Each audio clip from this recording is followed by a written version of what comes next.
Yeah, we will. It's an octave. Da-da. Like a... But not in tune, obviously. I like that I live. My mother, Sorry. my father, I love him. I hate him.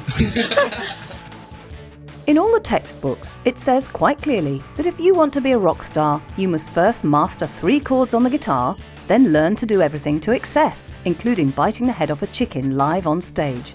Unless, of course, you're Ozzy Osbourne, in which case you can graduate to bats. Drinking, smoking, owning your own private pharmacy, and having sex in the back of the tour bus with girls only barely over the legal age are also absolutely fundamental to the apprentice rock god.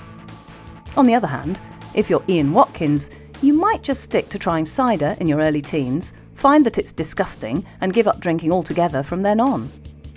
Millions of fans of the hard-rocking, drinking man's top band Motorhead would disagree, of course, as both they and their motorcycles have been running on something resembling home-brewed cider for years. But then, Motorhead enthusiasts are unique in the curious world of rock fandom. Ian also developed a similar distaste for smoking, so he can hardly be considered a prototype rock star in the old-school sense of the word. In the postmodern age, confounding expectations have become an essential part of the media biz game, and in some quarters, taking drugs, smoking, and losing the plot on a regular basis have become distinctly uncool.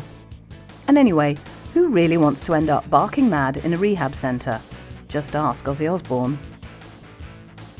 But perhaps at the core of Lostprophets' extraordinary success lies the fact that their combined roots go back a long way. Ian has known rhythm guitarist Mike Lewis since nursery school, and he and guitarist Lee Gaze have been virtually inseparable since their early teens, sharing their mutual fanaticism for music and always playing together in the same bands. These included Fleshbind and Aftermath, which formed in 1990, and then Public Disturbance, where they first teamed up with Mike Lewis. Coming from a small town, it was almost inevitable that they would get to know most of the other musicians in their area, and Ian and Lee were no exceptions. By the time they formed Lostprophets, they'd encountered Jamie Oliver, Mike Chiplin and Stuart Richardson on numerous occasions in the throbbing subterranean rock venues in and around Pontypridd in the mid-1990s. Like Ian, Lee Gaze also started out as a drummer, but gave it up as it was impossible to practice at home.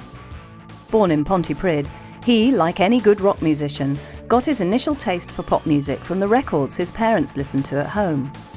Lee spent many happy hours entranced by his dad's collection of 1980s pop and rock, and groups like The Cure, The Police and Joy Division formed the basis of his musical education. Both Ian and Lee went on to higher education after they left school. Only Ian finished his course, getting a degree in graphic design. Lee enrolled for a media studies course but left before completing it.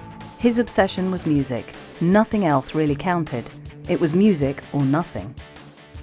Drummer Mike Chiplin started out on his musical life as a guitarist and travelled in the opposite direction to Ian and Lee, ending up as a drummer. Although born in Cardiff, he came to Pontypridd when his father, a former steelworker, became a priest and was offered a ward there. As a die-hard rock fan, Mike counts Iron Maiden, Anthrax and Metallica among his all-time greatest loves and influences. When he first moved to Pontypridd, it seemed like a lost world compared to the more cosmopolitan Cardiff. But after a few nights checking out the local music scene, he landed on his feet when he met up with Ian and Lee, who at that time were playing in Fleshbind. Later, after Public Disturbance had fallen apart, Mike had already decided to ditch the guitar and become a drummer. A lucky twist of fate got him in a session sitting in with Ian and Lee. He hasn't looked back since. As the oldest member of the band and father of 3 children, Mike gave up drinking and smoking to concentrate on staying healthy enough to enjoy the hectic schedule of life in a successful rock band. He rejected the old-school rock and roll ideal of partying hard and dying young in favour of being there for his kids when they get older. So much for rock and roll excess. Welcome to the new age.